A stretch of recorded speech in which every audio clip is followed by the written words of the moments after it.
Pra një farë mënyre, lufta me Serbinë ka përfunduar, por jo dhe beteja. Sepse beteja me fqinjën tonë verior që nuk na nje, nuk pendohet, mohon krimet e kryera, vazhdon. Dhe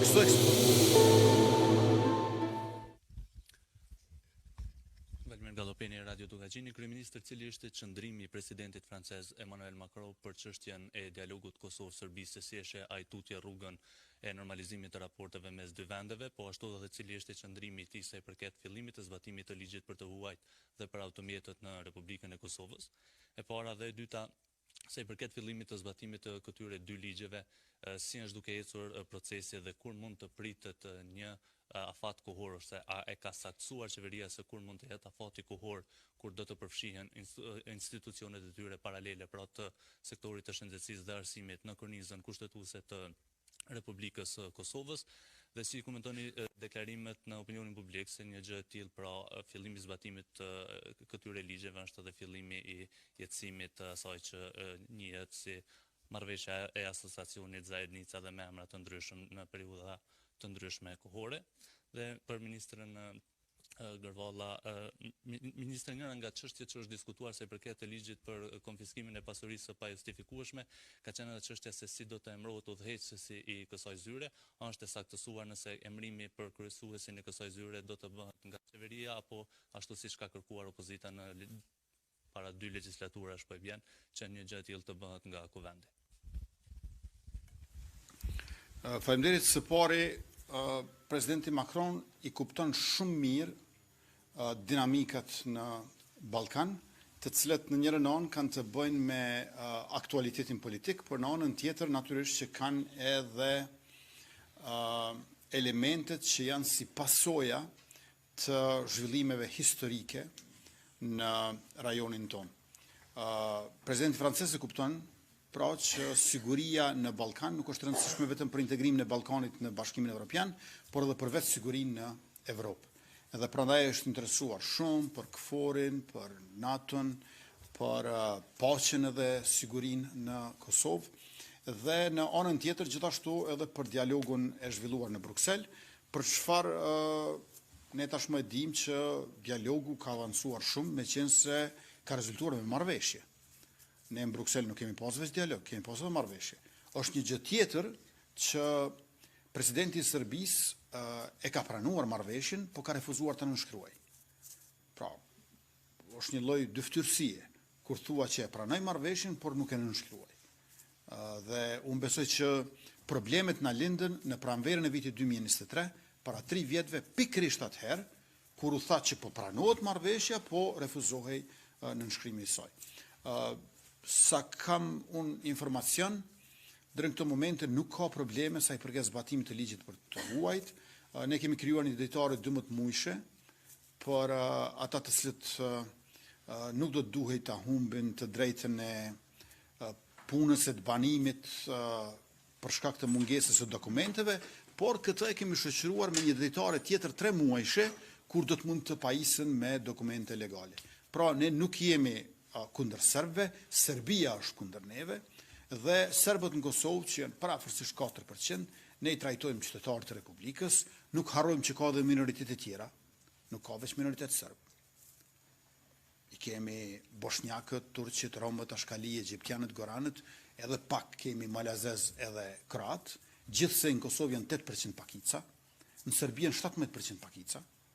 Pra Serbia në aspektin relativ ka më shumë se 2 fish në pakicave që ka Kosova.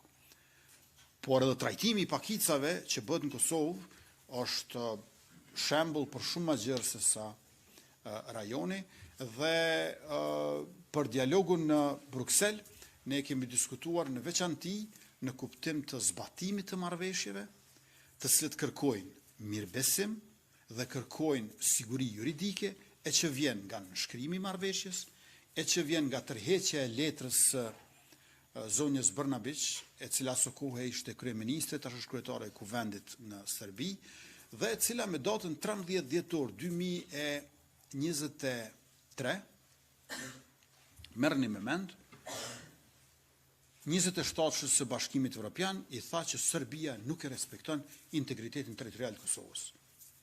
Si mund të bëjmë ne dialog si mund të kemi zbatim të marrëveshjeve, si mund të kemi mirëbesim nëse dikush të thot publikisht dhe e lë zyrtarisht me letër të shkruar që nuk ta respekton integritetin territorial.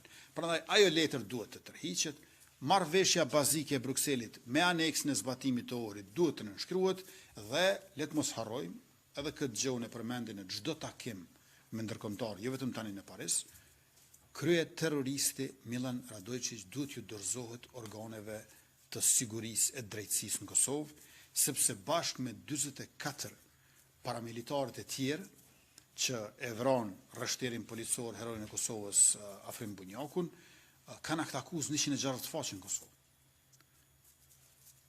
Pra, ne kemi në Kosovë një proces gjyqësor që po pret të filloj. Dhe a duhet fillojnë mungesë, kur ne dim ku është ai person? Pra, për neve është e kuptueshme që duhet fillojnë mungesë një proces kur nuk e dim ku është personi. Mirë po, është një situatë absurde që në Kosovë do të na duhet të fillojë një proces gjyqësor mungesë për një person që dihet ku është.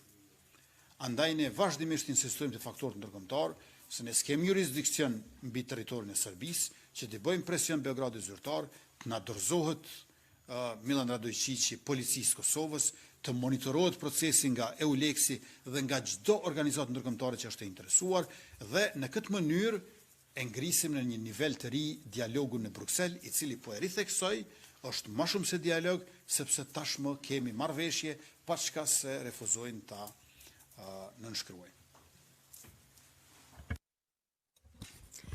Shumë shkurt, kuvendi i Republikës Kosovës.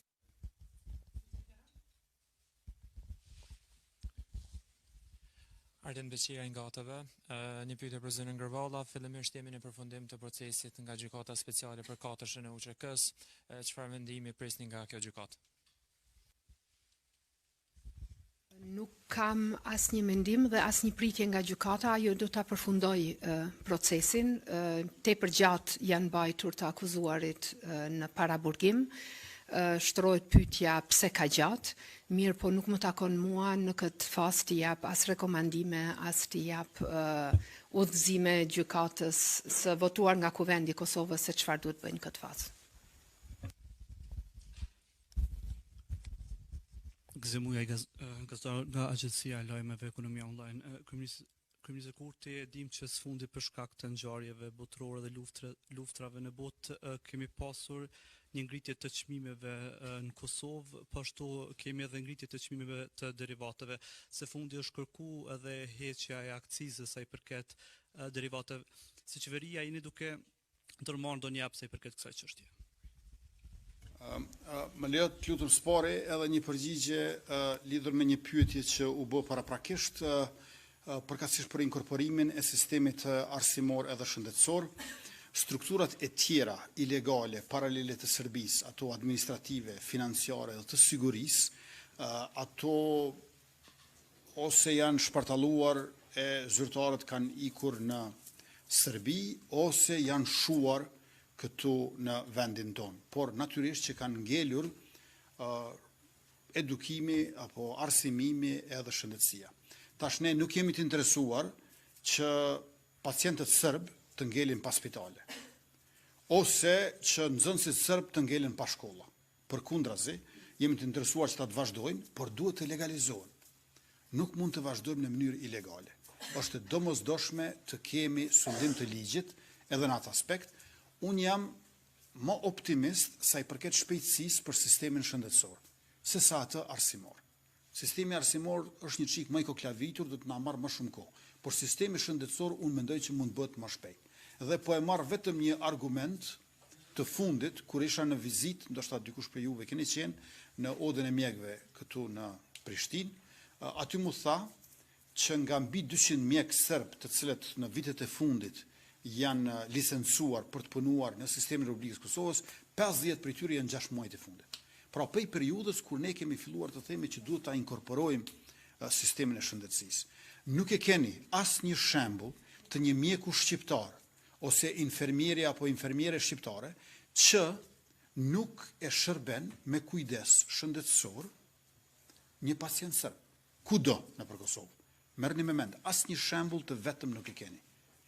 Por më duhet të pranoj që nuk kemi as shembuj të tjerë ku një mjek serb në Graçanic apo në Mitrovic refuzon që të tregoj kujdes për një pacient shqiptar i cili lajmërohet se ndoshta ka psu aksident ta zëm rrugën Gjilan Prishtinë te Graçanica edhe është dashur të shkojë sa më shpejt në spital, ose atje në Mitrovic ka shkuar po ashtu në emergjencë. Nuk kemi shembuj kur personeli shëndetësor, qoftë shqiptar ose serb, nuk e shërben të etnisë tjetër. Prandaj kjo më bën mua më optimist për inkorporimin e shëndetësisë. Ne nuk mund të lejojmë Kosovë konstruksione që i do një shtet tjetër e janë kundërshtim me kushtetueshmërinë e vendit tonë dhe të cilët nuk kanë kujdes për të drejtat dhe nevojat e serbëve, por shumë më tepër janë vegla e armë për luftimin e pavarësisë sonë. Dëshirojmë që të ketë inkorporim të shëndetësisë edhe të arsimit, përkatësisht legalizim e licencim në mënyrë që të kemi edhe investim. Gjendja në spitalin në Mitrovicën e Veriut nuk është e mirë. Ne duhet të investojmë në atë spital, por si të investojmë pa u legalizuar ai spital për shembull. Pra, legalizim, normalizim, investim dhe shërbime më të mira publike. Unë nuk jam që serbët në komunat me shumicë serbe të kenë shërbime më të këqija, po dua që të kenë shërbime më të mira. Po për këtë nevojitet inkorporimi edhe legalizimi. Këto afatet kohore unë nuk mund të përcaktoj tash, por ne do të punojmë me krejt çka mundemi e dim që këtë ta bëjmë më shpejt.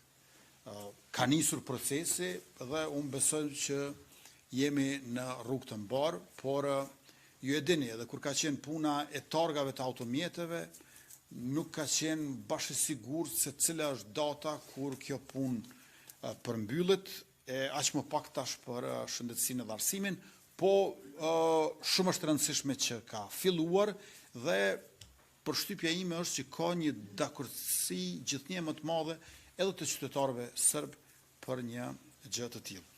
Dhe pyetja për ngritjen e çmimeve, tash ju e dini që e gjithë nafta që është në Kosovë importohet.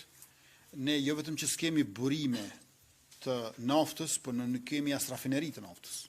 Pra ne as nuk përpunojmë naftë përveç se nuk kemi naftë. Dhe në këtë mënyrë e marrim komplet kostën e inflacionit në import. Çmimet e larta që janë jashtë bëhen çmime ndoshta edhe më të larta këtu brenda. Ministria e Industrisë, Ndërmarrësisë dhe Tregtisë e Inovacionit, Ministri Mimoza Kusari, i ka vazhduar të masat e ish-ministrës Rozeta Hajdari, dhe ajo është në komunikim të vazhdueshëm edhe me ekspertët. Bindja ime e fuqishme është që këto propozimet për heqjet e TVSH-s e të aksizës nuk janë mirë të menduara dhe nuk bazohen në përvoja të suksesshme apo në dije ekonomike. Është shumë e rëndësishme që të kemi kujdes të mos i shërbejmë super profitit të ndokujt në vend se t'ua zbusim barrën qytetarëve. Pra, gjitha vendet e Evropës, edhe vetë Shtetet e Bashkuara të Amerikës, janë shteti më i fuqishëm botë, është duke vuajtur koston e luftës që po zhvillohet në Iran e Teherani, në ngushticën e Hormuzit, dhe sikur ne të kishim port detar, e sikur ne të kishim një vend madh grumbullimi të naftës, atëherë fluktuimet në tregjet botërore nuk do të përcilleshin kaq shpejt siç është rasti tani. Por ju e patë që në fjalimin tim në mbledhjen e qeverisë, unë tashmë e paralajmërova që shumë shpejt do ta kemi edhe këtë pakon 200 milion euroshe, e cila do të jetë e dedikuar pikërisht për qytetarët e Republikës që ta përballojnë sa më lehtë që është e mundur rritjen e çmimeve dhe inflacionin. Në anën tjetër, së shpejti në mbledhjet e qeverisë, me qenë se tash ka përfunduar puna me gjykatën kushtetuese, do ta kemi edhe ligjin për tavanin e çmimeve për produktet bazë. Në fakt, që 3 vjet do ta kishim, po të pyesishim vetëm ne. Mirë po, ju e dini që gjykata kushtetuese në mandatin e kaluar u patshndruar në zyre për ankesa, edhe